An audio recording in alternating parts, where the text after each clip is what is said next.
Hello, hello, hello, and welcome to the Texarsis Live. I am Shane Moore, and I will be here for the next 3 hours taking your questions and comments on the topic at hand. Tonight we'll be talking about how the Vatican wants a one world religion and new world order. Not only the Vatican, but different secret societies, politicians, basically the powers that be are all pushing and working behind the scenes and openly to accomplish this plan, this mission that they have. I will explain how they work, their methods and their tactics that they use, some of which are shocking, to say the least, but nevertheless they are used. They're used and they're excused. They're horrible, illegal, to say the least, but nevertheless they're used and then they're excused by the law, by officials, which tells me that the very officials that are elected to uphold the law are part of this plan for a new world order, a one world religion. Now, 10, 15 years ago, when people talked about this, it was a conspiracy, right? I mean, come on, New World Order, that's just crazy talk, Conspiracy. Well, it's not conspiracy anymore. Not that it ever was, but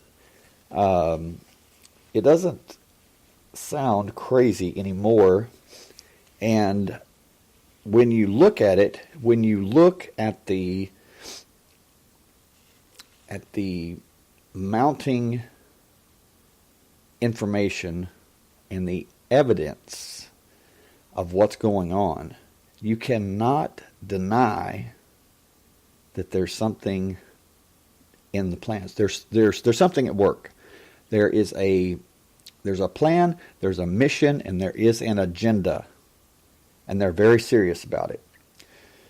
So, that's what we'll be discussing tonight. It will basically be a continuation of the previous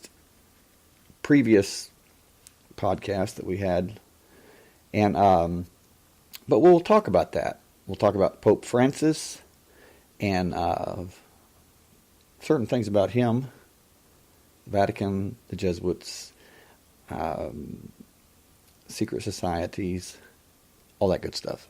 So, we'll take a short break and allow listeners who want to join our live chat to do so, and I encourage you to take part in our live chat. Also, you can call the show at 903-956-0055. Outside the U.S., just add a 1 to that. That's 903-956-0055. So, we'll take that short break. I'll be right back in 3 minutes.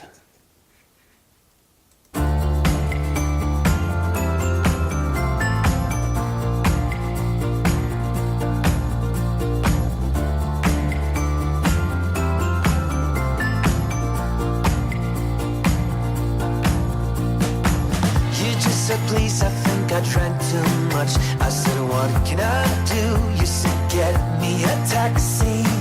I did escort you to a local bus, but it couldn't stop you from getting off. I really tried.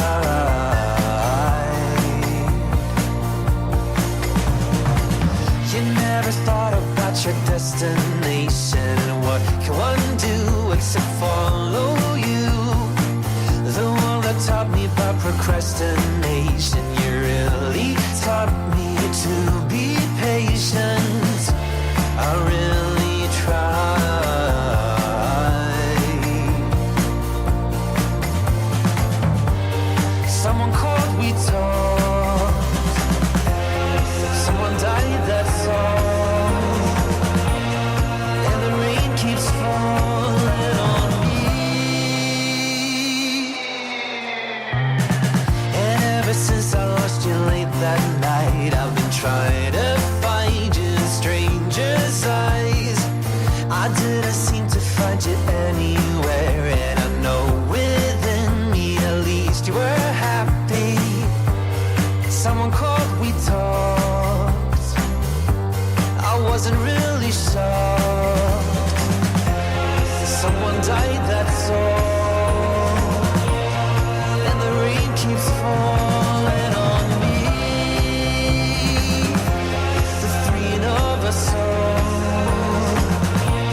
back.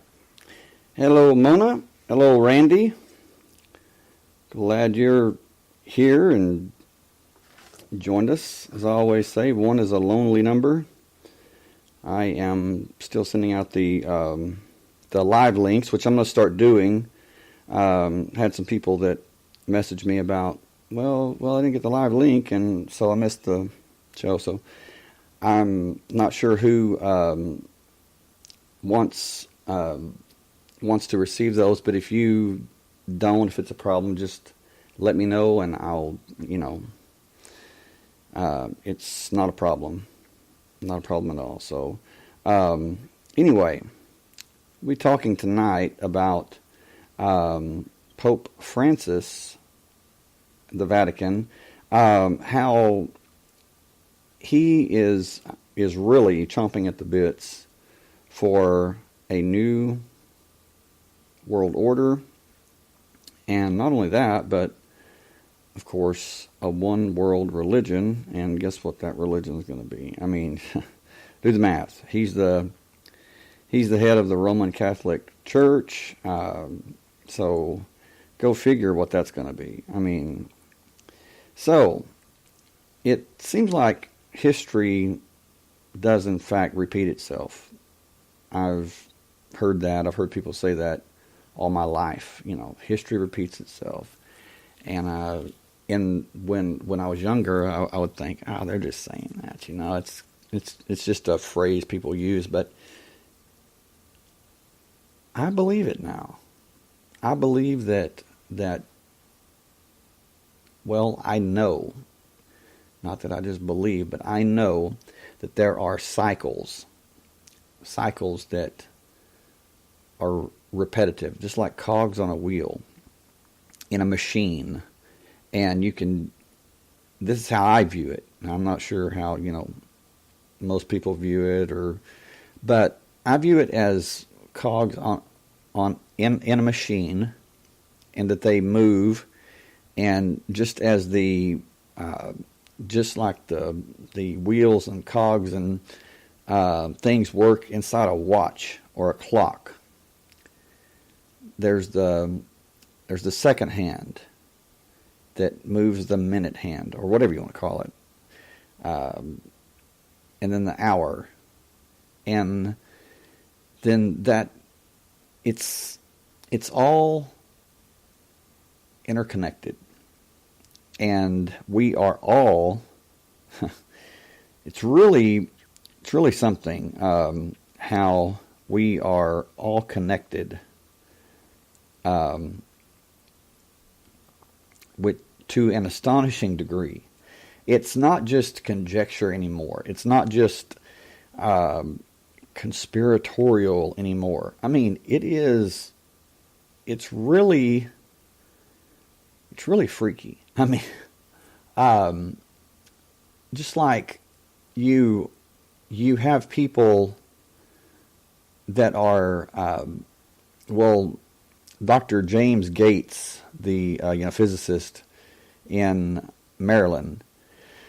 Look him up on YouTube, and you'll see where this man who's very highly esteemed, very intelligent. This guy really knows his stuff, and like I said, he's very well respected, and he is the one that found the error correcting codes in reality, or just when he was doing the computations and the equations for string theory in our universe and our dimension, whatever you want to call it, he found error correcting codes, and just like you would find, much like you would find in your computer browser. And he said that he was pretty shocked, to say the least, because he said that if hey Jacob, he said that that the only way that there could be codes that were similar to error correcting codes would be if it had been programmed, if it had been put there. Okay? So he said that it wasn't just exactly like what we find in our computer browser, but he said that it was an advanced form of coding. So, when you put that together, he said that that when he started working as a theoretical physicist and on string theory, he's sitting there and he says he tells Neil deGrasse Tyson. He says, of course, Neil is the one that's hosting this, and he says, so what you found is you found computer codes in reality. And Dr. Gates says, yes. He said, not only did I find them in reality, in the universe, he said, but they're not only in it, they not only have been programmed into it. He says they are actually part of it. They're part of it, not just encoded, but part of it. And he said, so when I first started working on string theory, he said, I think he said it was about 15 years ago. He says, I never expected to find out that I was living in the Matrix. His exact words. And Neil deGrasse Tyson says, wait a minute, wait. He says, you just said that you never expected to find out that we're living in the Matrix. And he says, yes. He says, that's exactly right. And Neil says, I need to go home. He says, I need to drink or something like that. And he said, you're scaring me. And he says, he had no words. And then he said, behind you on the screen, he says, are the codes that are similar to what I found. And these codes are not like a binary code or anything like that. Well, they are, but they make up geometric shapes. And these codes looked like flying saucers, to be honest with you. I mean, it's crazy, but they look like flying saucers. The way that they're arranged, and you can look it up on YouTube and you'll see what I'm talking about. But there's a short version and then there's a longer version, and I think they have Elon Musk via satellite. I'm not sure, but I would encourage you to watch that, because what's taking place is there's, in my opinion, there are those, aka the powers that be, they know what's going on. They know what's going on. And as crazy as it sounds, if we are in a simulation and they know it, but we don't, that would automatically put us on the short end of the stick. Knowledge is power, right? So it's just like in the movie The Matrix, which I'm no longer calling it a movie. I'm calling it a documentary, a teaching tool. That's basically what it was. I mean, if this is a simulation, The Matrix was a documentary on how to overcome the Matrix. And this is the way would be is just like Morpheus told Neo. He said,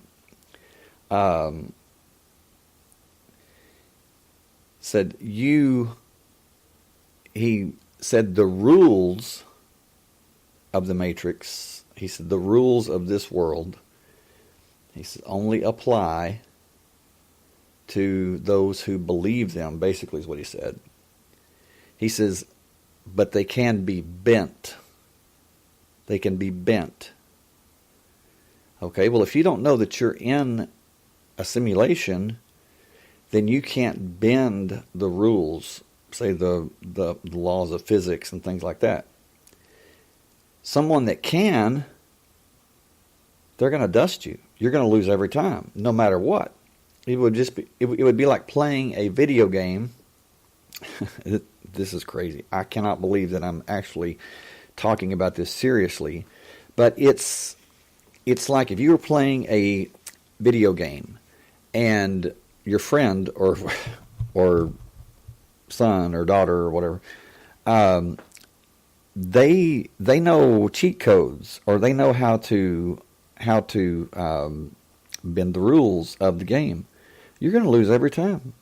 Every time you're going to lose, until you find out that you can bend those rules also. So that kind of levels, that kind of equalizes the playing field. So, but needless to say, that is what I believe that that the Bible talks about when it says that the Antichrist and the false prophet are able to do miraculous things. They're able to perform miracles and call down fire from heaven inside of everyone. And I was talking to Mona the other night about something that came to my mind, is that the Bible says that the Antichrist will suffer a fatal wound to his right eye.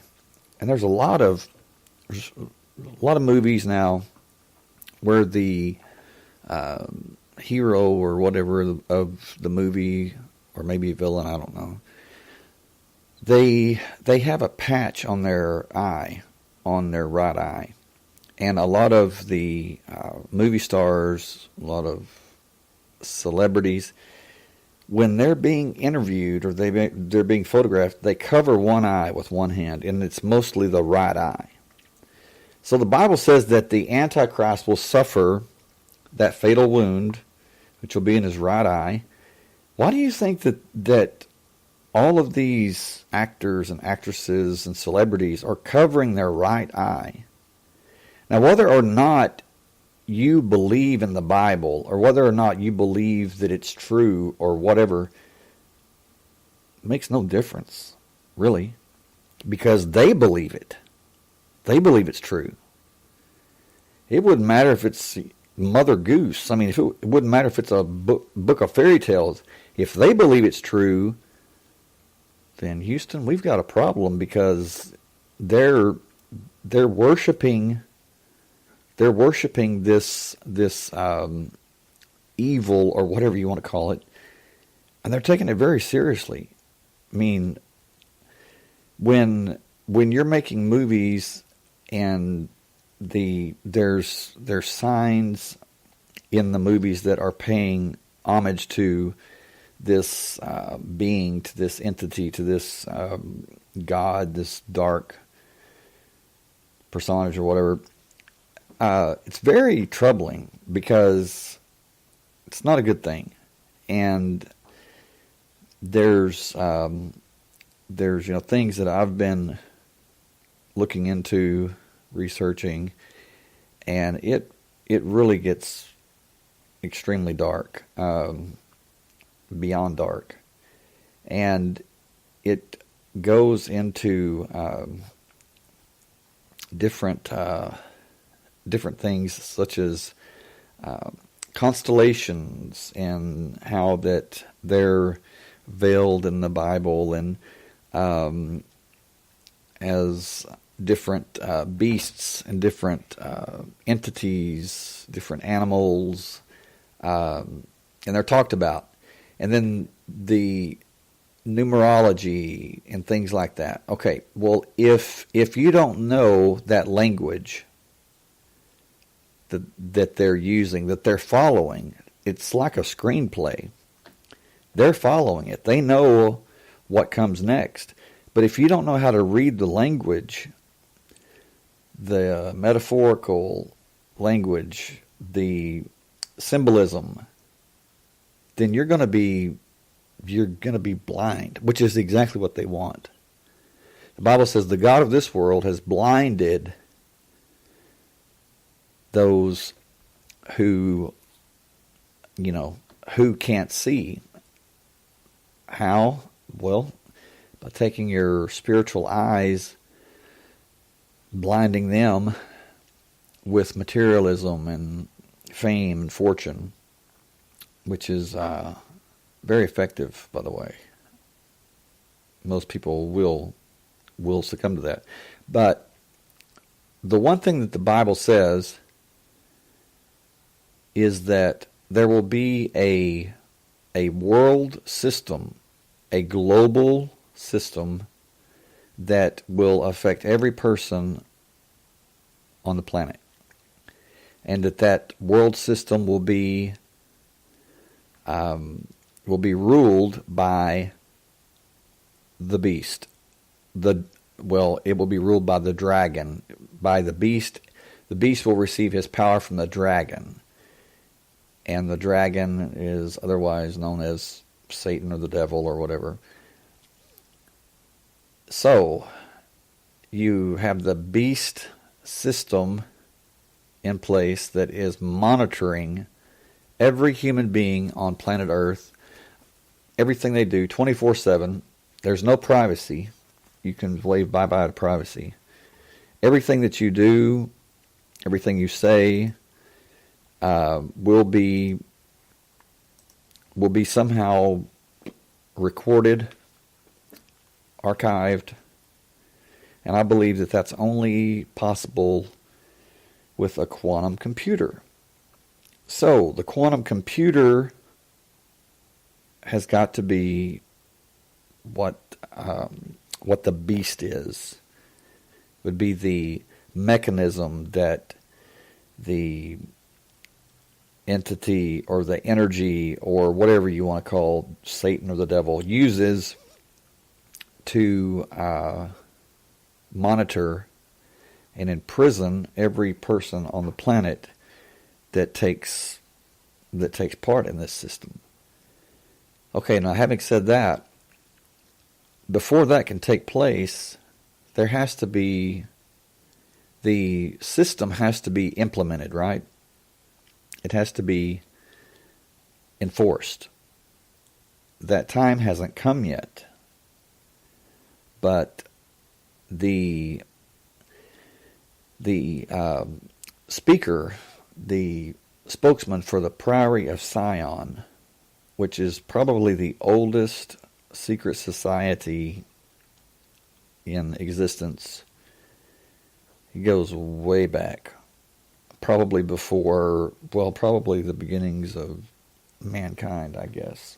I suppose. I'm not sure. But the spokesman of the Priory of Sion, Nicholas Haywood, in his own words said, when he was asked if they were what their plans were, he said, many say that our plans are for world domination, and he chuckles and he says, but it's not for world domination. He says, we have no need to dominate the world. He said, it's one of world unity. And I'm thinking, nice try there. I mean, this guy's slick. And I'm thinking, nice try. Unity. United. Sounds, it sounds good. That's just another word for, that's another word for deceptive domination or subversion. It's sneaky. And they said, will a religion be enforced? He says, will people be forced to take part or accept this religion, this order? And he says, there will come a time when that will be. He says, but that won't be until at a later time. He says, of which I could say, but I won't say because I have no need to say it. And it's like, this dude's holding all the cards. And just really creepy, you know. And he says, they said, do you have proof of this? And he says, yes. Basically what he says is, I wouldn't have said it if I didn't have proof. And I'm telling you, this guy, Nicholas Haywood, Priory of Sion, look it up on YouTube. Creepy. He's a little guy. He really will give you the creeps. It's like he might be the devil himself. I mean, I'm serious. And the knowledge that this guy has is like scary. I mean, you can just see it in his eyes. You can see it in his grin. And he says, they said, do you have proof of this? And he says, oh, yes. Yes. He says, am I going to... He says, do I need to prove it to you? He says, no, I don't. He says, I have no need to.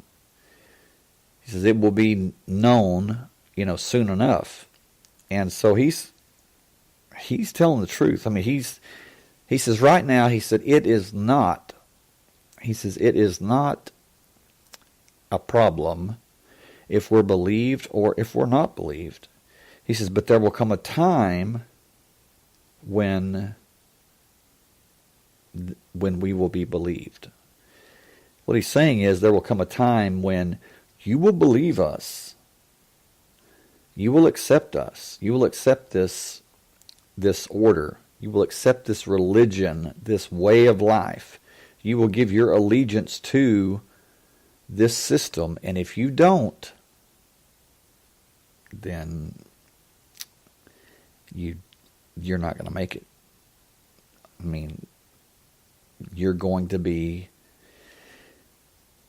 imprisoned or you're going to be killed. I mean, it's just that simple. And it's nothing new. Like I said, there are cycles.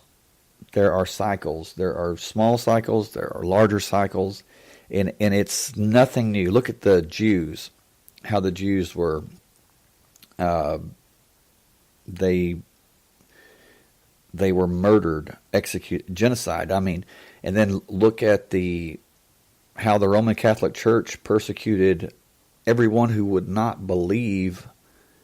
It's like, do you accept Roman Catholicism? Do you give your allegiance to the Pope?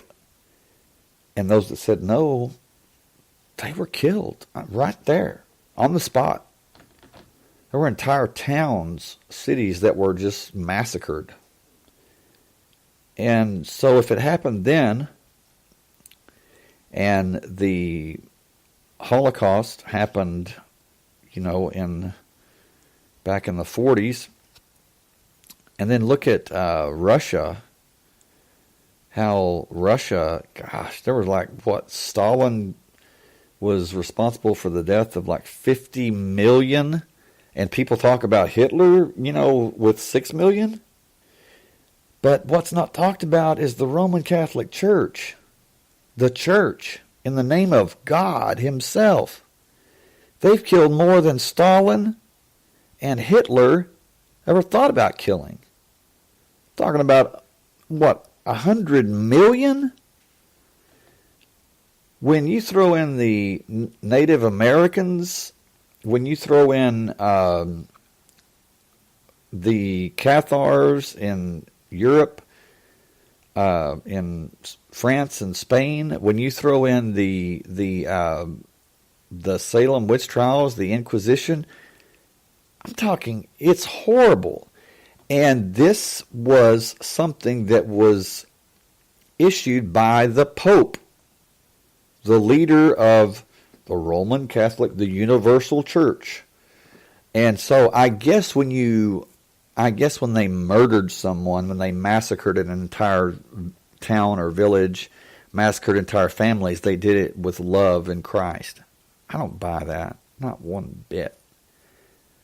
It's just a bunch of BS. And they're wearing the mask of religion. They're wearing the mask of the good guys, those that are holy. And they're set on fire from hell. I mean, they are the deceivers. If there was ever a literal devil, or those that were possessed by a literal devil, the literal devil, it would be the Roman Catholic Church. Not the members, but the leadership, the popes, the priests, the bishops, and everything. Let me read some of these comments. Jacob, you say, if we're living in a simulation, which is entirely possible, then think about this. Who or whatever created it put the powers that be where they are. As evil as this world is, that's scary. Absolutely. Which is why that the Cathars in southern Spain, southwestern France, pardon me, it's why that they believed that this world, this material world, was created by Satan. They believed that this material world was created by Satan, and it's really something, because they said in their teachings that this world was an illusion. It wasn't real. It just appeared to be real, which is the definition of a simulation. And they said that it was created by the demiurge, they were dualistic. They believed that there was the light of God, that God had a good side and God had a bad side, or front and back. And the God, the part that created the world, the material world, was the darkness of God. Okay, when you read Isaiah chapter 45, verse 7, I'm just putting this out there, because I'm not saying that I believe what the Cathars said, but when you read this, you have to admit, I don't know. Just use your own mind. But it says, Isaiah chapter 45, verse 7, says, I form the light and create darkness. I make peace and create evil. I, the Lord, do all these things. So, I'm just going to leave that there, and you can make of it what you will.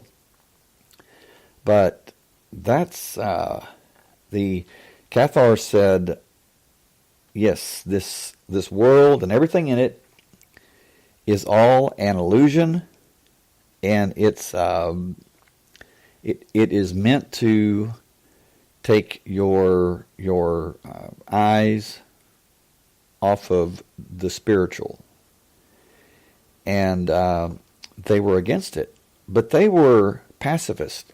They didn't believe in war. They didn't believe in fighting or anything like that. But it didn't matter.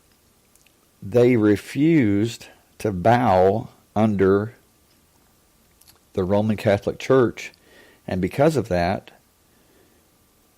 men, women, and children, Cathari is what they were called, the Cathars, they were burned at the stake by the Roman Catholic Church in the Crusades. At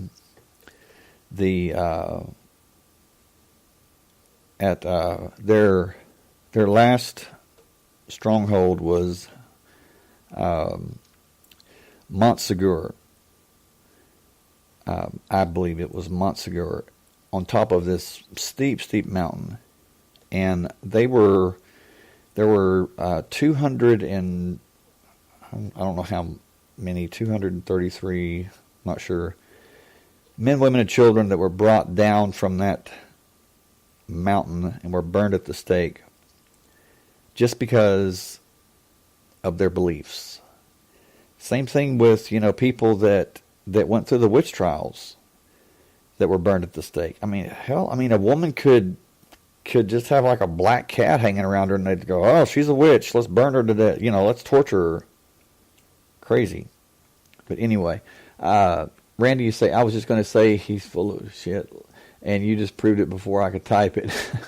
I mean, by him trying to make it sound peaceful, but that's really, if you don't do what we say, then we'll either convince you or kill you. Yes. And he did hint that there would be something that would take place that would be very convincing to a lot of people. Something that would just, that he termed the event, or that they're calling the event. Something and they asked him, they said, "What is this event? What is the event?" And he says, when it happens, he says, no one's going to have to turn to another and say, "Was that at the event?" He says, you just know it was. And they said, okay. They said, what, is it a comet hitting the Earth, or, something like that, that's just a cataclysm, or what? And he says, and you can just see the wheels turning in his head. He says, a deluge, perhaps. Talking about a flood, perhaps. And they said, and who survives? And he says, I don't know. Maybe none of us. Like, hey, it's no big deal, Maybe none of us do. And they said, within our lifetime? And he says, possibly, quite possibly, yes, within your lifetime. And this guy's probably younger than I am, so a little bit younger, maybe the same age, I'm not sure. But anyway, and you say, Randy, and Queen Mary killed everyone who wouldn't convert to the one true church too. Yeah, and that's one of my problems with religion, not spirituality, but with religion, is there's been more people murdered and killed, tortured. There's been more evil committed in the name of religion than there ever has been anything else. And that's why that I can't stand religion and I can't stand politics. And what I'm about to read, talking about the Vatican, Pope Francis, and how he's calling for a one world order, a new world order, and a one world religion, big time, and how he has, how he's working to bring the Protestants back under the quote unquote Mother Church of Rome. Yeah. It's all in the works, and there's many players. The only thing is they're not playing. They're very serious. And it's pretty spooky when you think about it. Jacob, you say more than 80,000 kids a year disappear in the U.S. alone. We are allowing pregnancies to be terminated in the 9th month. The real powers that be, Jesus said clearly that whatever we do to the least of his people, speaking about children, that whatever someone does to a child will be returned to them 1,000 times in the afterlife. He meant good or bad. Right. Yes. And I've read that number 2 about the children that go missing. And I was thinking, how can 80,000 children go missing each year? And I found out that this was really surprising, that most child abductions or children that disappear, they're never reported. Is that strange or what? I just don't get it. I mean, 80,000 children a year? That's a lot of kids. So it's like, when a child goes missing, what do you have? You have an Amber Alert. But that's when someone reports the child missing. So when you have this many children, or even half that number, if you had 40,000 children missing a year, or even 20,000, that says a lot about secrecy and about groups that have to be working together. They have to be working together to cover each other's tracks, to cover each other's, to cover up for each other. Because let's face it, that many children cannot go missing without a network of people, of like-minded people working together to make sure that happens. I mean, there has to be a network and of trusted people, and not in a good way. And if you look at the pedophilia in the Vatican or the Roman Catholic Church in Belgium, look at the politicians who are guilty of pedophilia, child rape in Belgium, and in the UK. In the UK, they were doing investigations, and it led to the highest levels of the government, so much so that they had to stop the investigation. Why? Oh, the old national security. You know what? I'm of the mindset, truth is truth. As much as I am for national security, when it's somebody's ass on the line who has raped or killed children, I say let's just bite the bullet. And let's just let the cards fall where they may. Yeah. Name these bastards. Line them up. Let's get to work, Because if it was anybody else but an elected official, they would string you up, they would string them up, and they would torture them in hellish ways. But just because they're a politician, they're an elected official, well, they've got the power to just say, well, we're not going to name, we're just going to go so far, not going to go any further, because we don't want to name certain names, because that would be detrimental to our national security. Well, so be it. Name them. So it really, really makes you wonder. Okay, and on that note, I'm going to take a quick break and be right back. And we're going to discuss that subject right there.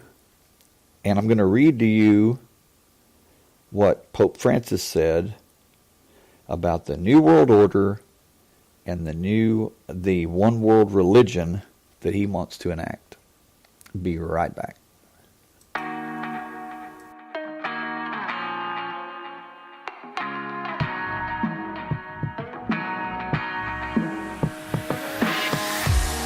What has happened?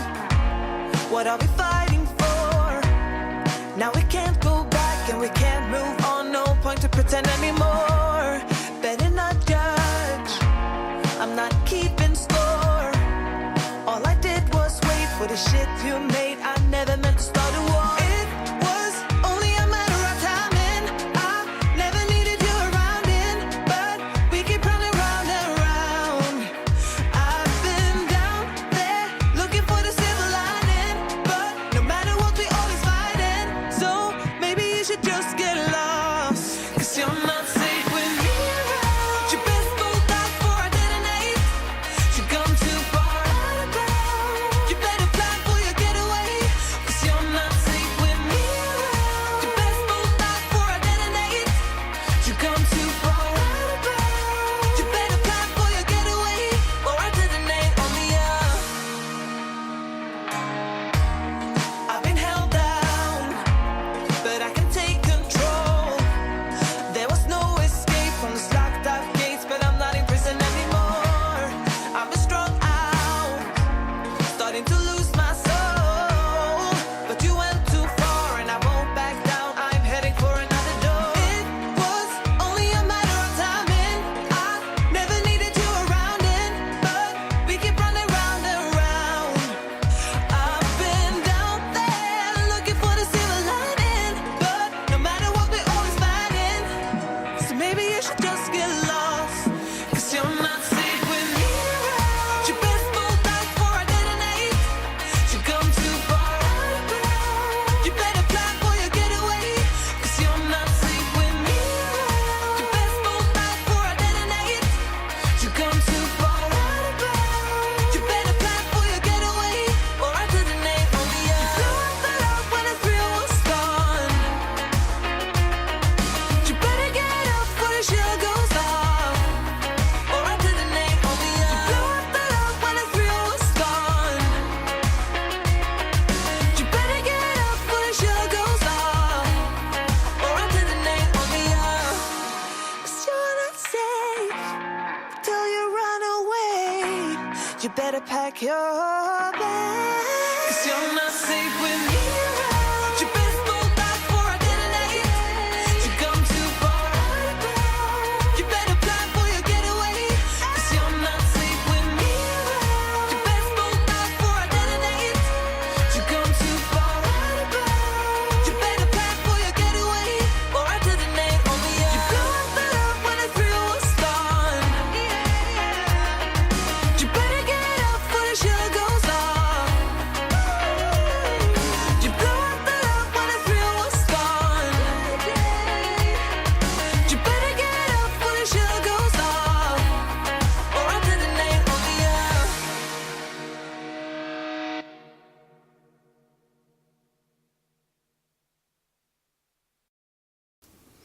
And I am back. Okay, Randy, you had a good point there. You said are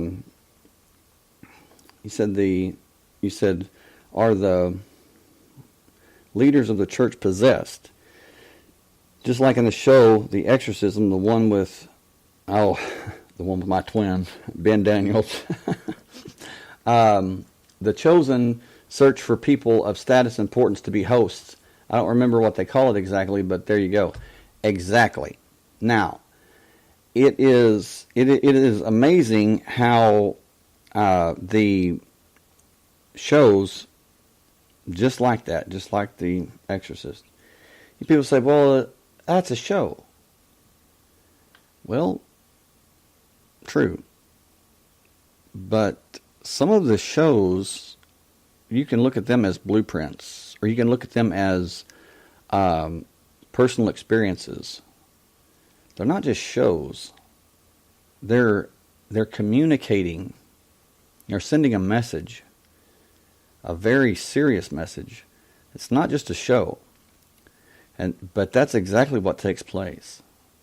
Is they want people that are in positions of power, or they want to groom someone and place them in a position of power, and they want someone that will hunger and want material things and riches and fame, and those are the people, and they are what I would say possessed, and that is a very real thing. It is passed to different. It is passed from person to person through abuse, especially sexual abuse or rape, and go figure. I mean, you have the Catholic priests that are raping these little boys. What are they doing that for? Well, a lot of them, if not most of them, they probably couldn't tell you why they did it, or why they're doing it. Doesn't excuse their behavior, but they're compelled to do it, and they may not know why. If they don't, then it's pretty obvious that there's something at work there that's not them. I mean, it's something that's, and I believe that it's that some of it is what you just said, Randy, demonic. And chances are those priests that are pedophiles, they were raped or molested when they were young boys by, you guessed it, Catholic priests. And it probably goes back generations. I mean, this has been going on a long time. And this is not something new. This has been going on a long time. Probably before the Roman Catholic Church even got started. I mean, this was going on in ancient Greece.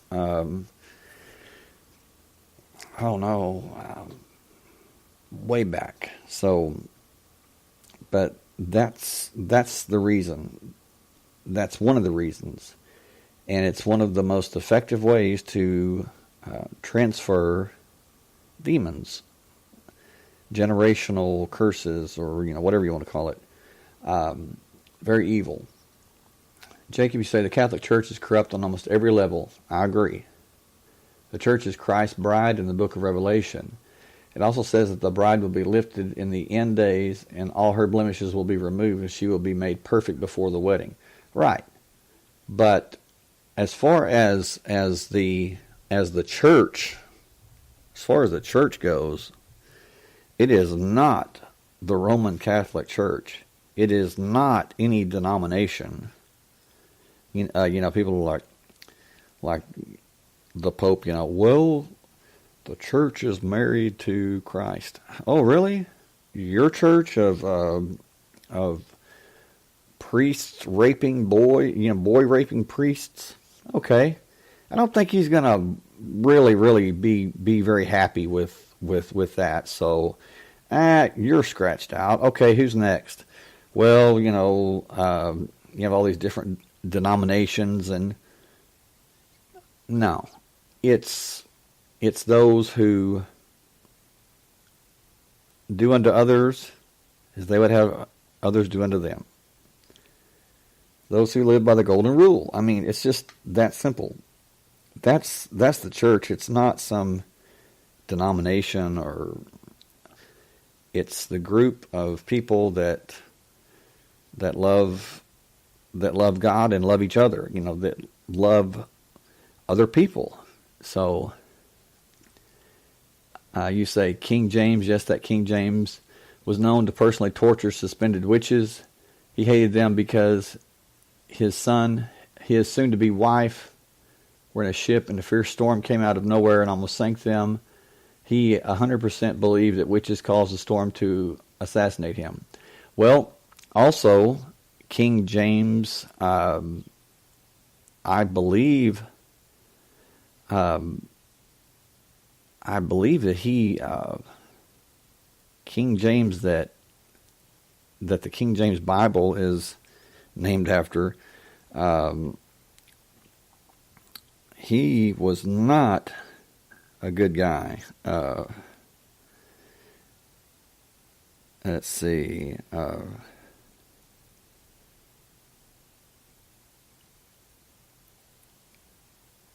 I think he killed his wife, and let's see. He killed his wife and his son on the way to approve the Bible the way that it was written or whatever. So, yeah, that's crazy. Randy, you say, I'm not recommending this movie to anyone because it's disturbing, but, quote, you were never here, end of quote, with Joaquin Phoenix is about government officials being protected from being charged with certain things. Absolutely. Yes. And that's true. There's a lot of that going on. Jacob, you say children being sold into slavery and worse. 80,000 in America. 80,000 in America alone. It's closer to 1 million a year worldwide. Hey, Nazreen. You say there's so much internet pedophilia in the UK that they don't even charge people for it anymore. They have to actually touch it. They have to actually touch a child to be charged. Well.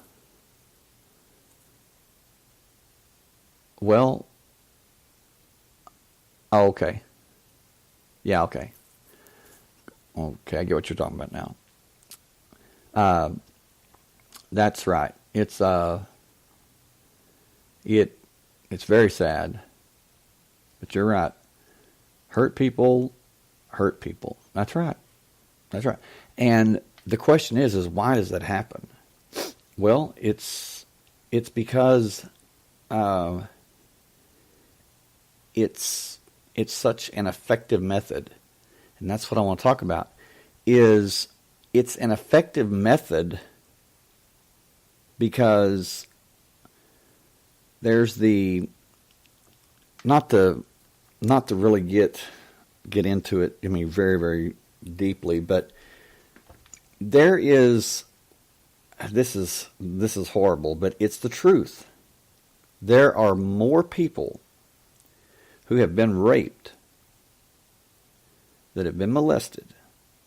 Not everyone, but I'm just going to say this, and if this offends you, please, it's not personal. I'm just saying that the reason that sexual abuse is so rampant, and the reason that it's used to promote this destruction of morals, the destruction of spirituality in the form of religion, among other things, is because it is so effective. If you took a child and you beat a child physically, you just beat them and abused them and inflicted pain on them, chances are they might not do the same thing to children or to other people themselves. But this is where sexual abuse comes in. Is there's a certain amount of gratification. I'm not saying that there's no pain. There's tremendous pain. But the perpetrators, as I said, they groom the children.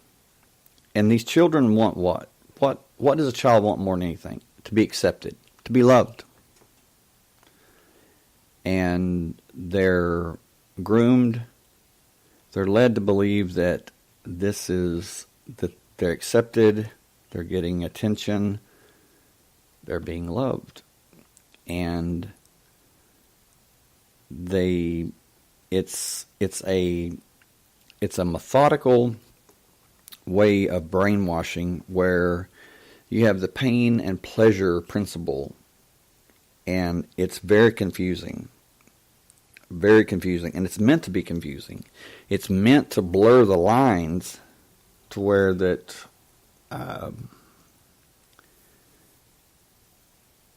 the mind is just shattered, because it's so confusing.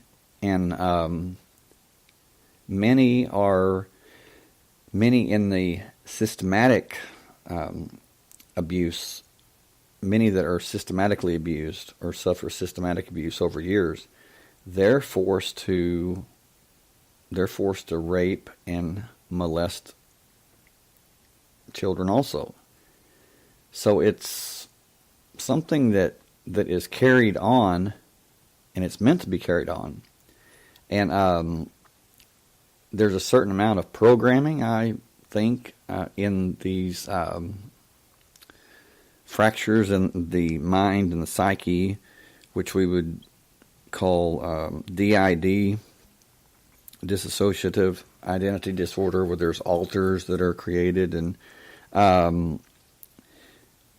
back to King James, of the King James Bible, says King James was born to King Robert III and his wife Annabella Drummond. By the time he was 8, both of his elder brothers were dead. And then it says, let's see, I want to be sure to get this right as far as his sons and his wife.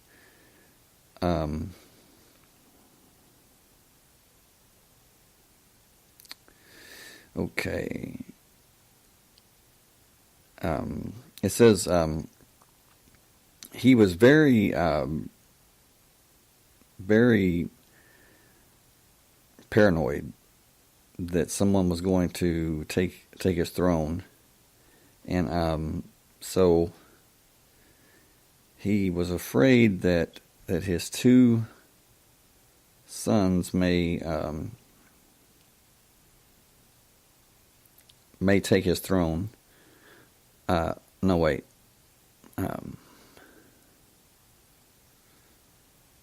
Let's see here. Okay. There's so much information here. I'm trying to get this clear. Let me see. Anyway. Well, let's see.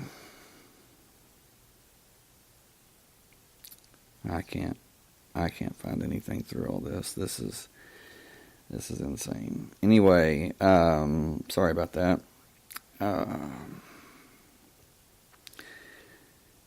Yes, it is amazing how that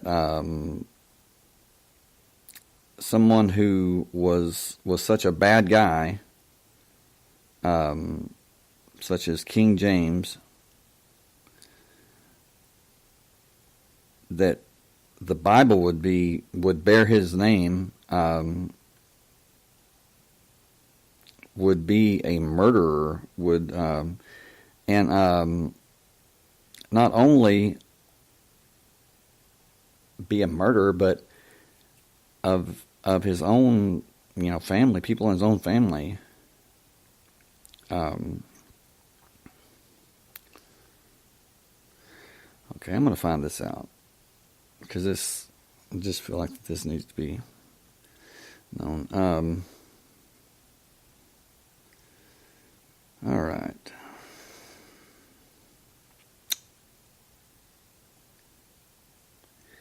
Well, I can't find it. I apologize. Mona, can you look that up, please? Please, if you would, about King James, that the Bible's named after, and please see who he murdered, or it's very confusing. King James the Sixth of England, and King James the First of Ireland. Oh, no idea, but he was not a good guy. Not a good guy. Just a bad guy. And also, I believe it was Constantine. Wait a minute.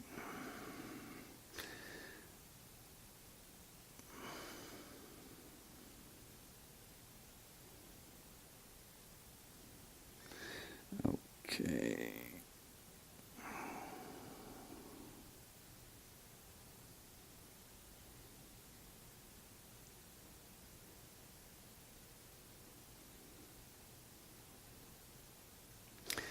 Okay.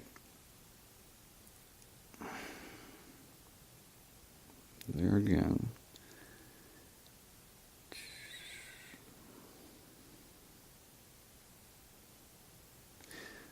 Okay. There again. Okay. Constantine the Great was the one that was over the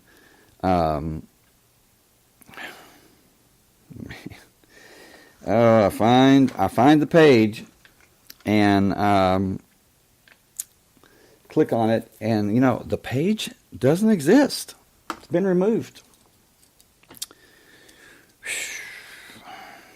Okay. Constantine. Okay, this is what I was looking for. The founder of Catholicism, Constantine, the Roman Emperor Constantine, who convened what is now called the Nicene Council, a gathering of 220 elders, bishops, together in order to unify all the diverse pagan and Christian teachings and doctrines that existed in the Roman Empire at that time, and to establish the common practices. This so-called universalizing or combining of the common pagan and Christian practices together produced what is now known as the Roman Catholic Church, or RCC for short. The abomination. Some interesting tidbits about Constantine, the founder of Catholicism, that you should never forget include, and these happened after he became a so-called Christian, by the way. He had his own firstborn son executed, and his eldest son, Crispus, strangled. He had his own wife executed, his wife Fausta boiled alive. Does that sound like something a real Christian would do? And he was a zany guy, to be sure. And to sign up new followers was pretty easy for him. He says, let's see. I have to try to sell this pagan ruse back in Rome. Famous Constantine quote. It might even pick up a small following, since if they don't do it, I will kill them. The world is saved. Wait a minute. Who is at our gates? How can God be with us if we are about to collapse? The greatest empire known to man cannot just fall. Okay, I'm just reading this. It's somebody just talking first person, Constantine. Anyway, sorry about that. Constantine tried to combine the so-called best bits of paganism and a smidgen of the flavor of Christianity into one big thing called the abomination. What was the official name of the Frankenstein monster creation that he came up with? Catholicism. Bingo. What happens to you after you drop off the pagan half of that so-called religion? You get a name change. And now you are called a Protestant. And now you can go to heaven. Okay. I'm not saying that. I'm just reading what this says. What this article says. But it is true. He killed his wife and his son on the way to the Council of Nicaea in 325, which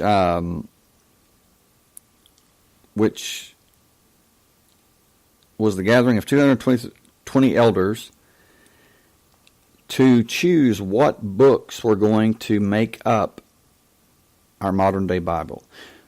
The 66 books are the books that they chose under the Roman Emperor Constantine. Now, is that crazy or what? I mean, how many people have you heard talk about this? In 325 AD, they say, well, there was the Nicene Council, the Council of Nicaea, and they chose the Bible. They chose the books of the Bible, but nobody ever talks about that Constantine, the founder of Catholicism, had his wife boiled alive and his firstborn son strangled. Yeah, I've got a problem with that. Big problem. But I believe that King James was just as bad, but there's so much information, so many things to go through. I can't do it live, so that's why I asked Mona, and I guess I don't know, but I can't find anything. I can't do that, and there would be too much dead air. Just so anyway, but back to the pedophilia and the popes and the Catholic Church. When Pope John Paul II was still living in Poland, he claimed that the security police would accuse priests of sexual abuse just to hassle and discredit them. Okay, for him, the Polish pedophilia problem was nothing more than a communist plot to smear the church. By the early 1980s, now in Rome as Pope John Paul II, he treated all stories about pedophile clergy with dismissive aplomb, as little more than slander directed against the church. That remained his stance for the next 20 years. Okay, that's fine. Thank you. Today, or in post-communist Poland, clerical abuse cases have slowly been surfacing, very slowly. Writing in the leading daily Gazette, a middle-aged man reported having been sexually abused as a child by a priest. He acknowledged, however, that Poland was not prepared to deal with such transgressions. It's still too early. Can you imagine what life would look like if an inhabitant of a small town or village decided to talk? I can already see the committees of defense for the accused priests. And then it goes on to say that, as everyone now knows, for decades, church superiors repeatedly chose to ignore complaints about pedophile priests. In many instances, accused clerics were quietly bundled off to distant congregations where they could prey anew upon the children of unsuspecting parishioners. That's horrible. And I still say that those that did so, they need to pay. They still need to pay. Forget statute of limitations. Yeah.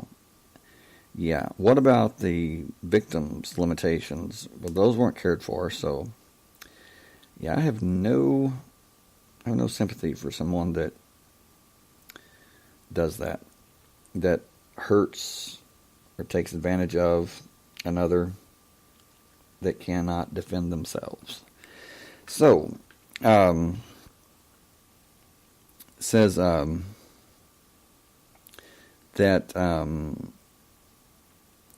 instructions have been coming directly from Rome, have required every bishop and cardinal to keep matters secret.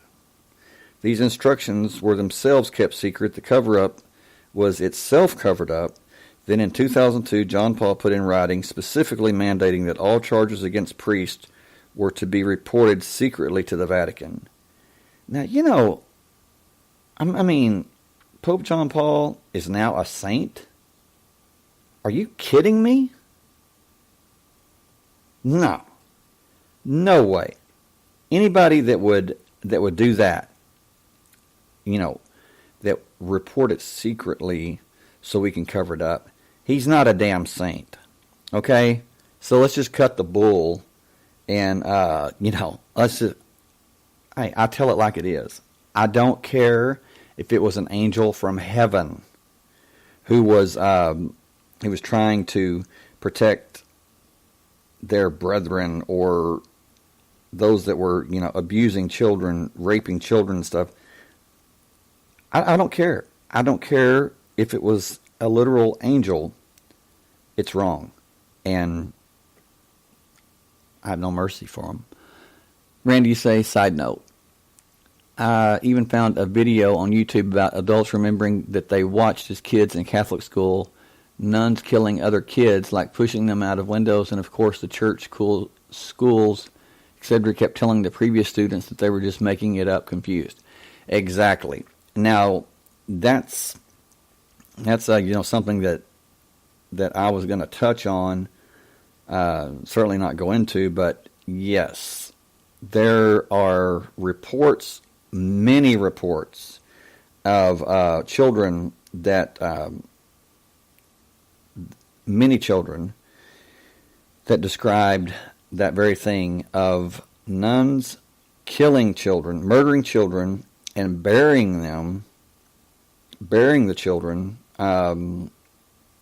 like on land where the orphanage was, or the children's home was, where the nuns ran the home or whatever. And there's a lot of that, a lot of those stories, a lot of those cases, and it's horrible. And some describe how that there were priests that would come in and that they would murder a child or rape and murder a child, and it sounds very ritualistic to me. Okay. Now, with that being said, the ancient rites of the mystery schools goes way back to Babylon, which Babylon in the land of Sumer, modern day Iraq. Okay. That was a very common thing. That happens a lot when there were children that were sacrificed. Matter of fact, God told the children of Israel when they came out of Egypt and they went to the Promised Land, God told them, do not adopt the habits of the Canaanites. Why? Because the Canaanites, they sacrificed their children to Molech, to this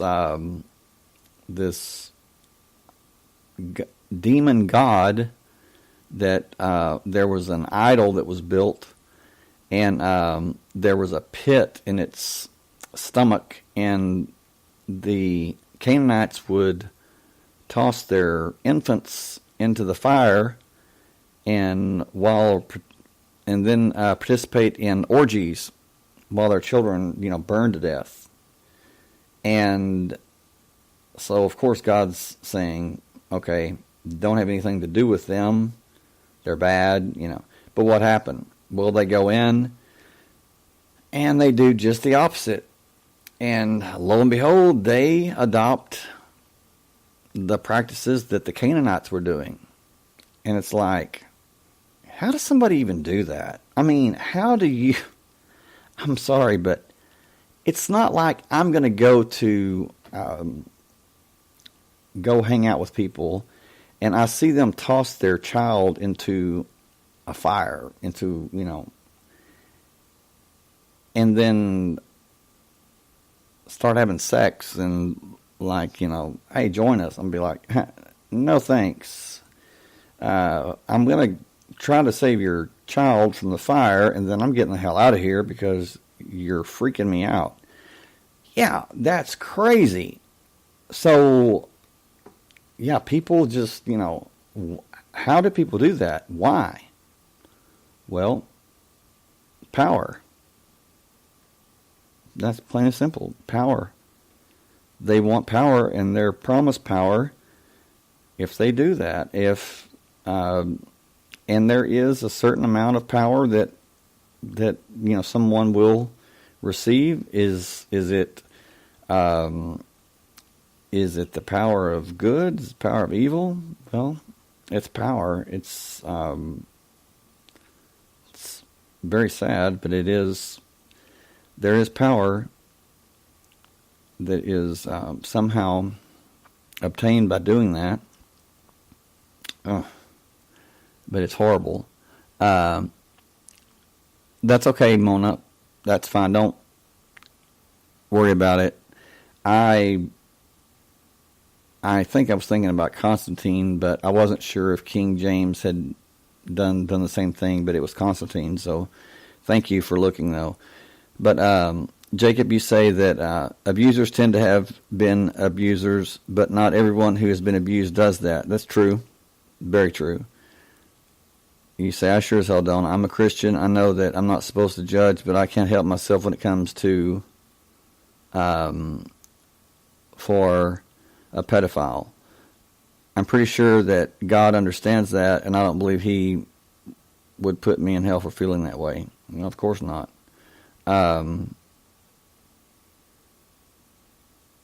Right. Yeah. Don't worry your pretty little head, Mona. But this is pretty shocking here, is that says rather than being defrocked, many ousted pedophile priests have been allowed to advance into well-positioned posts as administrators and parochial school officials, repeatedly accused by their victims while repeatedly promoted by their superiors. Church spokesmen employ a vocabulary of compassion and healing, not for the victims but for the victimizers. They treat the child rapist as a sinner who confesses his transgression and vows to mend his ways. Instead of incarceration, there is repentance and absolution. Now, there was a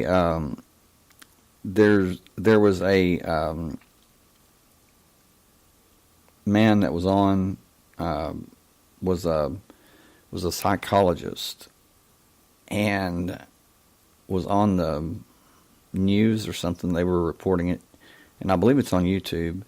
And I have a transcript of it somewhere, but can't seem to find it right now. But anyway, he says that that in most of the cases, and this is what he says. He said most of the cases, he said it's not the priest that's to blame. He said it's the boys.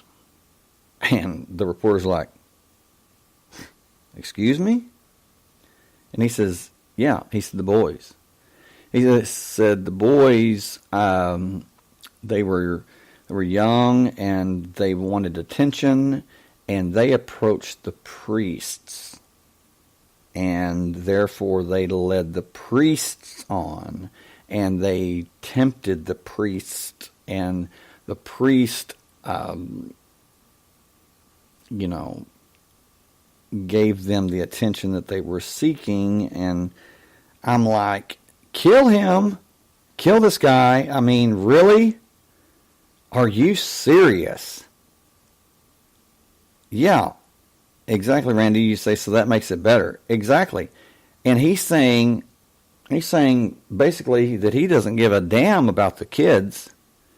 He said what he cares about is how the kids led the priests on. And I'm thinking, oh my God. Yeah, victim blaming much? Right. Man, you talk about, and I mean, this guy, I have to give him credit. He had the cojones to say that. Now, you've got you have to have a big set. When you're talking about pedophilia, you have to have a big set, and you have to have the ignorance to use them. I mean, come on. Man, talk about an idiot. I mean, this guy was unbelievable, but it was okay because he was a real psychologist. So, yeah, trust him when whatever he says. Says that there's something too is that it says church leaders seem to forget that pedophilia is a felony crime, and that as citizens of a secular state, priests are subject to its laws just like the rest of us. Clerical authorities repeatedly have made themselves accessories to the crime, playing an active role in obstructing justice, arguing in court that criminal investigations of church affairs violated the free practice of religion guaranteed by the U.S. Constitution, as if raping little children were a holy sacrament. Yeah, exactly, Randy. Church officials tell parishioners not to talk to the state authorities. They offer no pastoral assistance to young victims and their shaken families. They do not investigate to see if other children have been victimized by the same priests. Some young plaintiffs have been threatened with excommunication or suspension from Catholic school. Church leaders ruin their credibility, even going after them with countersuits. That's crazy. And I guarantee you, these children are told that they will go to hell for speaking out. I guarantee you that is one of the big, big things. They not only tell the children, but they tell the parents too. You have to remember, as far as the Roman Catholic Church goes, the priest, the priest forgives the sins. And what the Pope says goes. So if the Pope says, well, if you go against the church, you're going to go to hell. Well, guess what? A lot of abused children never speak out. Why? Because they're afraid of a friggin' lie. Yeah, it's horrible. But, so, responding to charges that one of his priests sexually assaulted a 6-year-old boy, Cardinal Bernard Law asserted that, quote, the boy and his parents contributed to the abuse by being negligent, end of quote. Law himself never went to prison for the hundreds of cover-ups he conducted. Yeah. Oh, man. Cardinal Bernard Law. That's the first time I've read that, but for him to say the boy and his parents contributed to the abuse by being negligent. Ooh. He needs his ass kicked up between his shoulder blades. And that's just the beginning. Yeah. In 2004, when things getting too hot for him in his Boston archdiocese, Cardinal Bernard Law was rescued by Pope John Paul II to head one of Rome's major basilicas, where he now lives with diplomatic immunity in the palatial luxury on a generous stipend, supervised by no one but a permissive pontiff. So, that's something that we'll talk about too, is the diplomatic immunity. Yes. They can't be prosecuted. Diplomatic immunity. And this is, it's really something that is really shocking, is that Cardinal Ratzinger, who was Pope Benedict after Pope John Paul II, he covered up. He covered up so many, for years and years and years. And Pope Francis, he's, following suit. But he's calling for a one world religion, a new world order. And there are many that are following suit, that are working very, very methodically, very, very focused on that. And I think that a lot of it has to do with the abuse that they suffered. It's like they were programmed. It's like they were programmed by the rape, by the pedophilia, and so it's all culminating to a certain time, a certain place. And you have to remember, in order to change society, you just have to change the mindset of one generation. You have to instill a belief in the minds of one generation. That's all it takes. And the rest takes care of itself. It says, reports released by the U.S. Conference of Catholic Bishops, one of the more honest organizations in the Catholic Church, documented the abuse committed in the United States by 4,392 priests against thousands of children between 1950 and 2002. One of every 10 priests ordained in 1970 was charged as a pedophile by 2002. And then it goes on to talk about when Joseph Ratzinger became Benedict XVI, the cover-ups continued. But then there was also where an American president signed a law giving diplomatic immunity to Catholic priests that were here in the country, here in the U.S., and it was full diplomatic immunity, so they could do what they wanted, and they were diplomats. They're not going to be charged, and it's crazy. Really? Anyway, Pope Francis told hundreds of thousands of young people gathered for World Youth Day in Poland that they need to, quote, believe in a new humanity, and that they should refuse to see borders as barriers. What's he saying? He wants to remove the borders of countries because he wants a global unification. Sounds a little bit like the Priory of Sion was talking about. Yeah, unification, world unity. Every 2 or 3 years, Catholics from all over the planet converge for one of these giant conferences And as you will see below, the Pope has not been shy about using historic occasions to promote his agenda.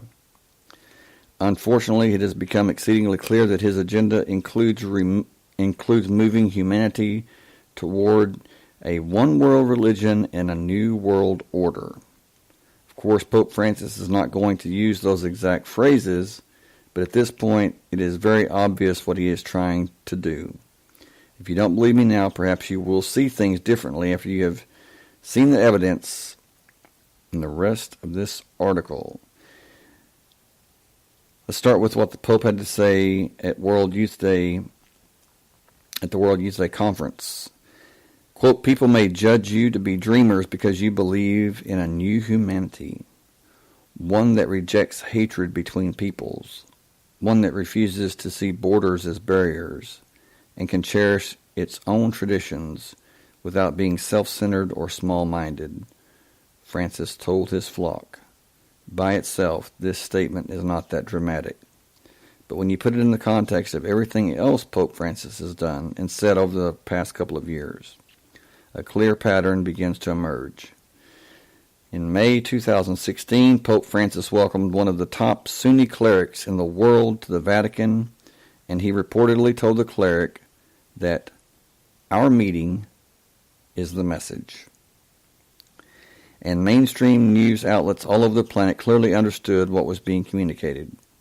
For example, the Daily Mail article about this meeting was entitled, "Pope Embraces Grand Imam at Historic Vatican Meeting in a Bid to Bring the Catholic and Muslim Churches Together." Crazy. The Vatican releases in January 2016 an extremely disturbing video in which Pope Francis declared that all of the major world religions are seeking God or meeting God in different ways, and that ultimately we are all children of God. I saw that one, yeah, and I was like, man, you are really, really off. I mean, come on, at least be true to what you say you believe and you abide by. This guy's doing the exact opposite of he's doing the exact opposite of what the Bible, the very scripture that he says that he abides by and lives by, and that's his compass or whatever. Yeah, he's going against it, completely against it. Why? Because the guy's a fake. I mean, the guy's a con man. He's just in it for. He's just in it for the power. It's like he has this role to play, and he's going to play it. There's a lot of people that are calling him the Petrus Romanus, which there was a prophecy made by Saint Malachi, that said that the last pope would be Pope Peter. And for some reason they're saying that Pope Francis is Petrus Romanus, which is Latin, I believe, for Pope Peter, which would be the last pope. And so, I mean, it's crazy because he's going against everything that he supposedly stands for, because when Scripture says no one comes to the Father, comes to God, goes to heaven except by Christ. Well, the Pope says,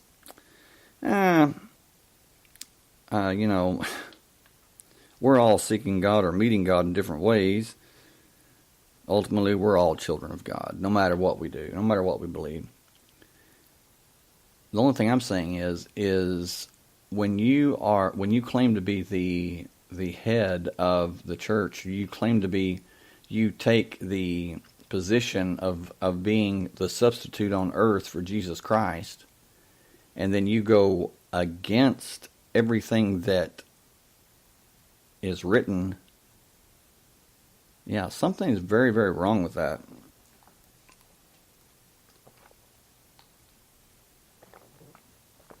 Anyway,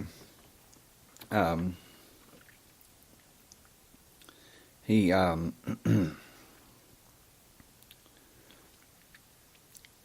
there's different videos and things that people saying, I believe in God, I believe in Allah, and the Pope's like, yeah, it's all the same, it's all good, and whatever you want to believe, just come under the umbrella of the Mother Church. And yeah, that's so. It's very cult-like. November 2015, Pope Francis declared that fundamentalism, even Christian fundamentalism, is a sickness. During remarks in which he stressed this similarity of the major religions. Yeah, he's not being a nice guy. He's not being tolerant. And people were like, "Oh yeah, that's great," because he's not preaching hellfire and brimstone. He's not sending people to hell because they don't believe what he believes or whatever. He's a nice guy. No, he's not. That's like the unification. That's just a ploy, and it's a bad one. September 2015, Pope Francis traveled to New York City to deliver a speech that kicked off a conference during which the United Nations unveiled a new universal agenda for humanity. Pope Francis delivered the speech that kicked off the conference for a new universal agenda. Right, Randy, that's very true. You say he's not going to start out with the hellfire and brimstone. Exactly. Yeah, that'll come later, which is what the spokesman for the Priory of Sion said. He says, not now. He said, he says, now it doesn't matter if we're believed or not believed, but there will come a time when it will matter. So go figure.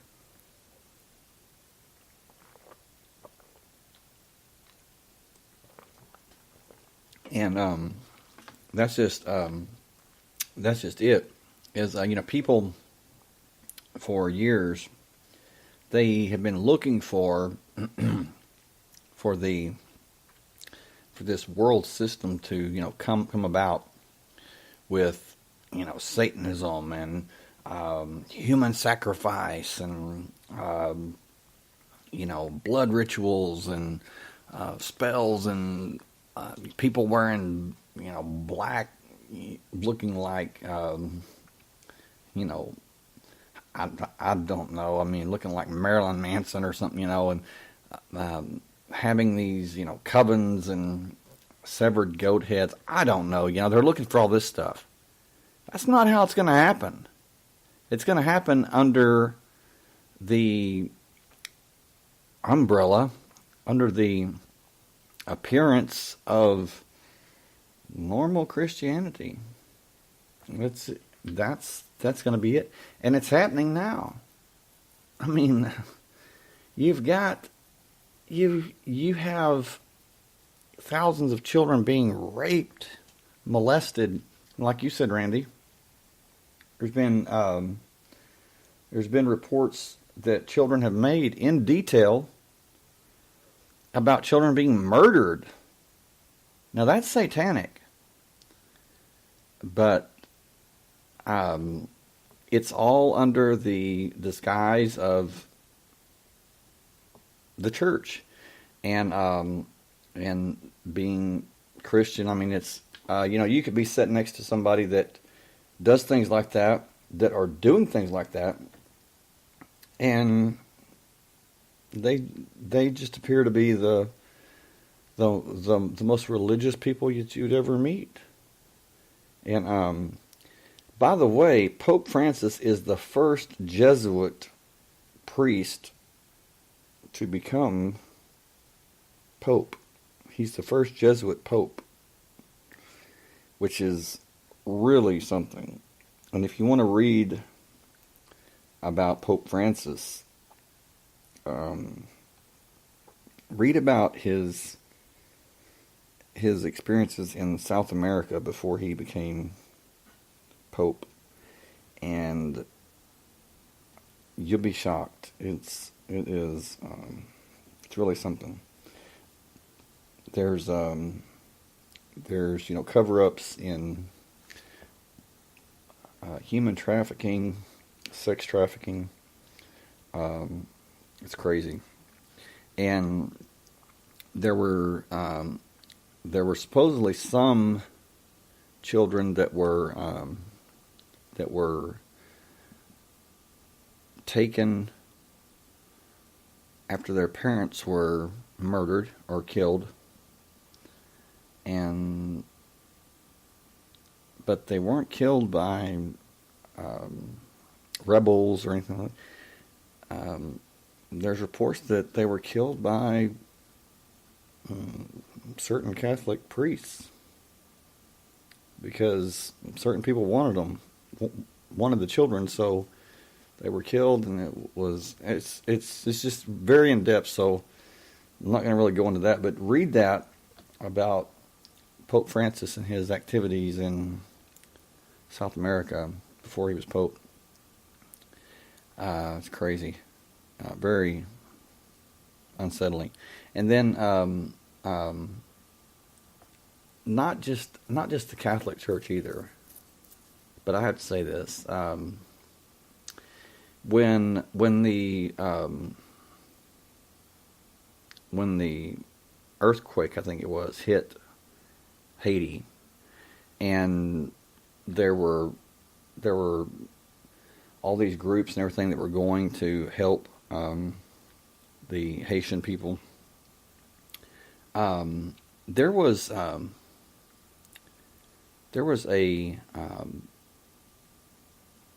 church group there that had rounded up 33 children in Haiti. 33 children. And they were attempting to smuggle them out of the country. And when they were caught, these children were like in cages. I mean, it's horrible. And this, I hate to say it. I mean, nothing against people that are of this denomination, but it was a Baptist group. It was Baptist, and they were going to take these 33 children. And these children were not homeless either. These children had parents, and the parents were wondering where their children were. Well, they had been rounded up by these human trafficking, these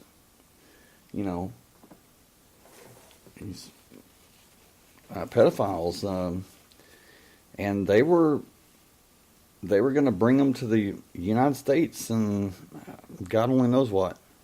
But thank God they were stopped. And then you've got the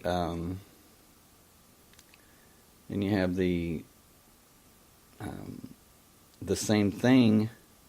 If it's not the same incident, then there's a different one that involves the Clintons and that very thing. The attempting to smuggle children out of Haiti to the United States. And there was a reporter, an investigative journalist, that spoke out against that, spoke out against what was going on, primarily against the Clintons, and made it known what had been found, although it really wasn't made that public.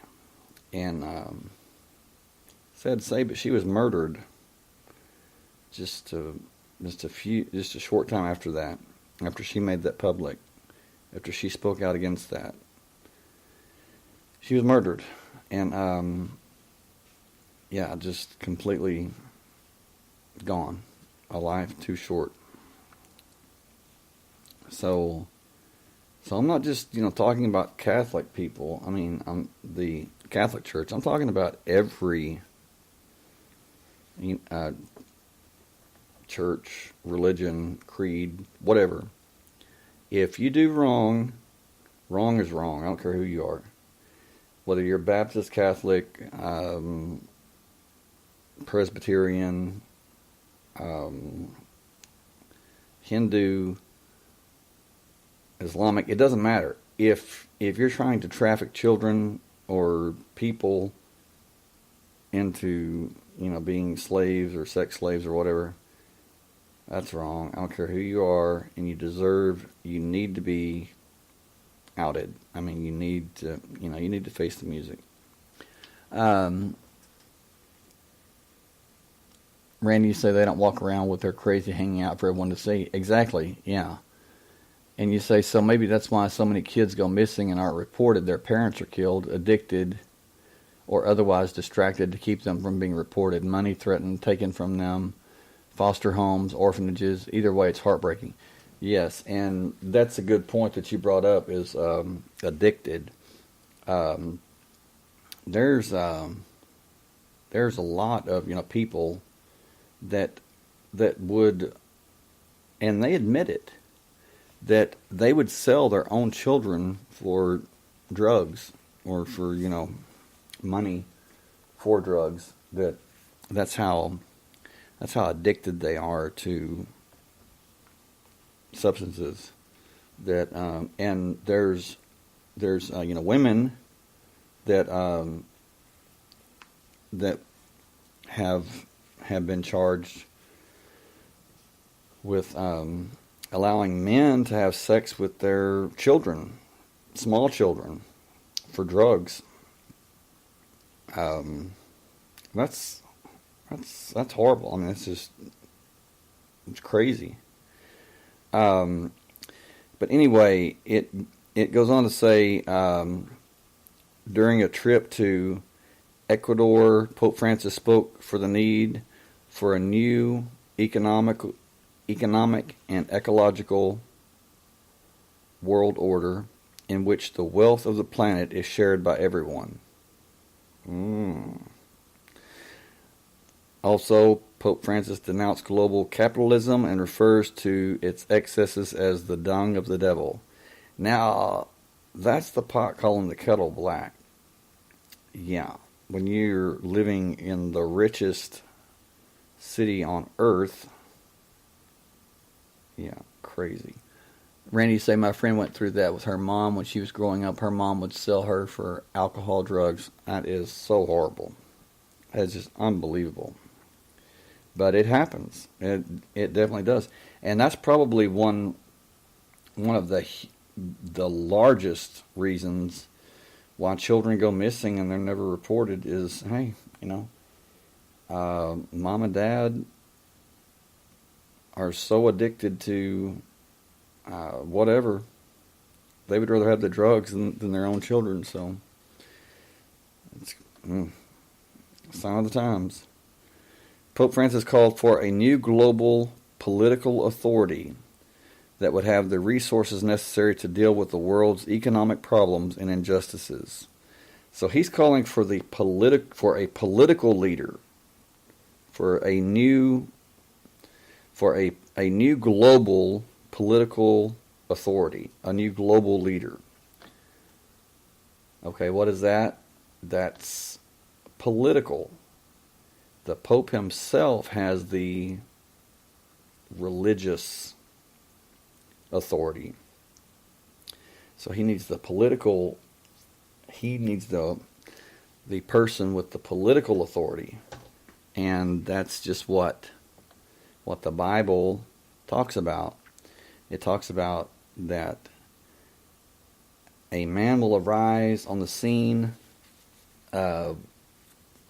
with political authority, and his name will be, or his title, the name that he's called in the Bible is the Antichrist. And his buddy, his partner in crime, is the false prophet, who is the religious authority, the global religious authority. And that will be the Pope. I believe that that will be the Pope. Whoever the Pope is. If it's Pope Francis, it wouldn't surprise me. But it will be, I think that it's going to be whoever the Pope is.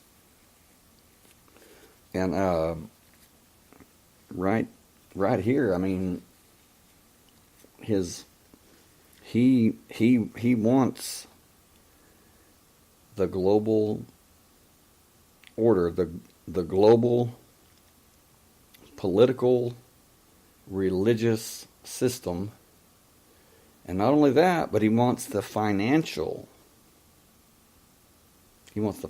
power. And like we talked about night before last, you have the spiritual global authority in Rome, in the Vatican. You have the financial power in London, and you have the military power in the United States, Washington D.C. You have those three power bases covered in those cities. And then there's those are like the those are like the three main cities, and then you have lesser cities, different parts that are basically they're all covered too. So I believe it's just a matter of time before this will be implemented, and I'm not really sure what's going on right now with the talk about the wall and everything, but I think that the borders are something that has been talked about a lot about enforcing, but from the sound of it, it's not going to be something that's going to happen. So I don't know. Maybe it will, maybe it won't. But anyway, for the first time in the history of Catholicism, Pope Francis authorized Islamic prayers and readings from the Quran at the Vatican. In ancient times, this would have been considered blasphemy, but today nobody really even notices when something like this happens. Yeah, that's unheard of. In March 2013, during his very first meeting as Pope, Pope Francis made it very clear that he believes that Christians and Muslims both worship the one true God. I then greet and cordially thank you all, dear friends belonging to other religious traditions. First of all, the Muslims who worship the one God, living and merciful, and call upon Him in prayer, and all of you. I really appreciate your presence. In it, I see a tangible sign that we will grow in mutual esteem and cooperation for the common good of humanity. And he's saying, hey, the God of the Bible and the God of the Quran are the same. I mean, that is not, that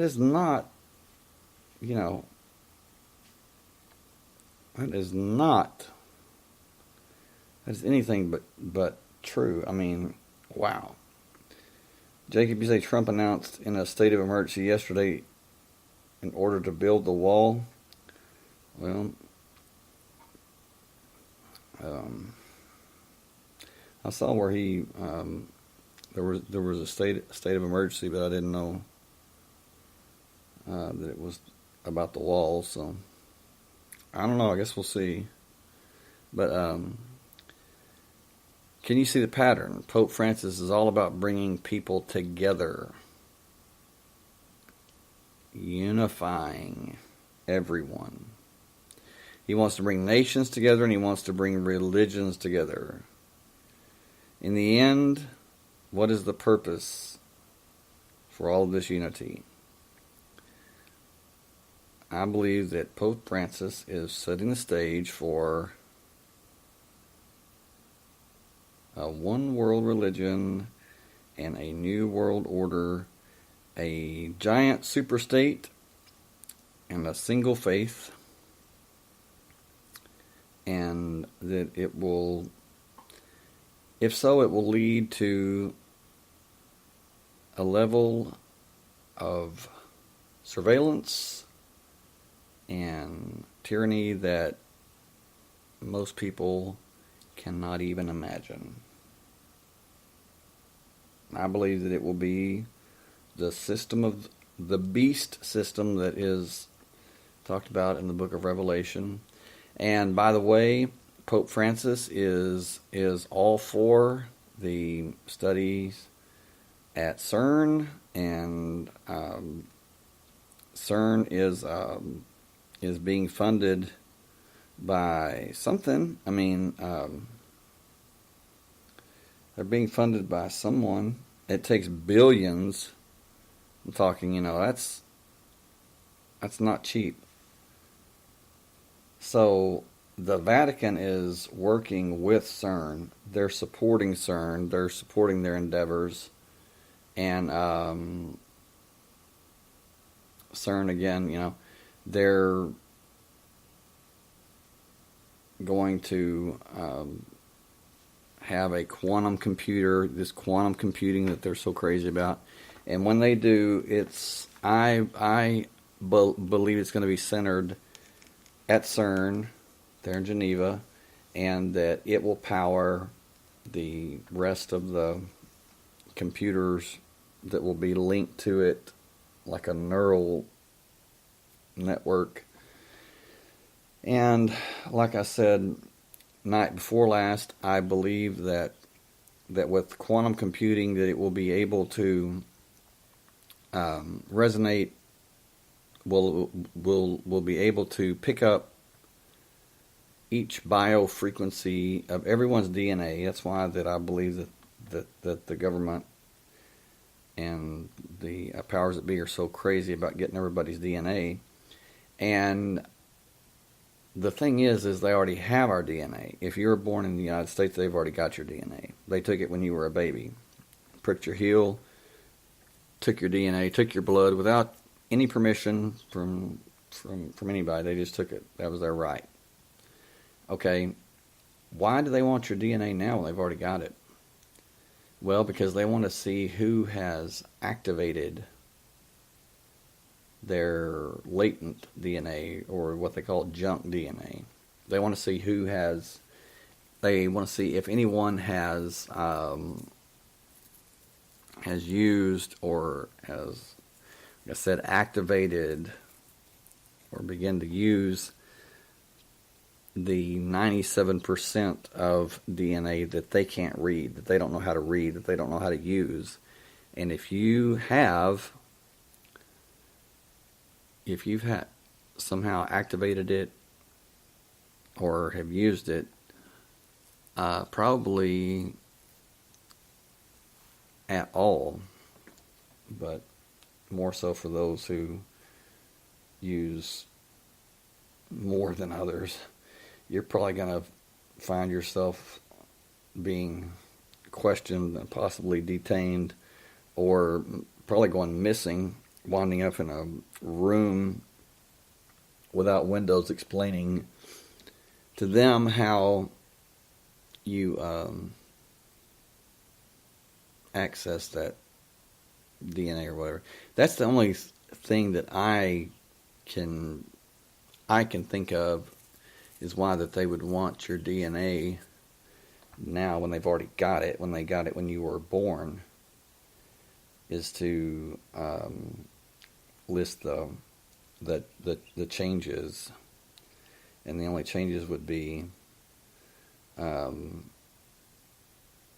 those who are using more than just the 2 or 3%. Yeah, Jacob, that's right. You said CERN is funded by almost every country on Earth. That's true. Yep, they are worldwide, World Wide Web, and they are the spider, it would seem. Anyway, well, it's almost 2 o'clock here, so I'm going to call it a night, and thank you all for being here and for taking part. Definitely something to keep your eye on, and if you want, send me snippets you find or whatever. I can always use articles and news that you may see I might miss, and I'd sure appreciate that.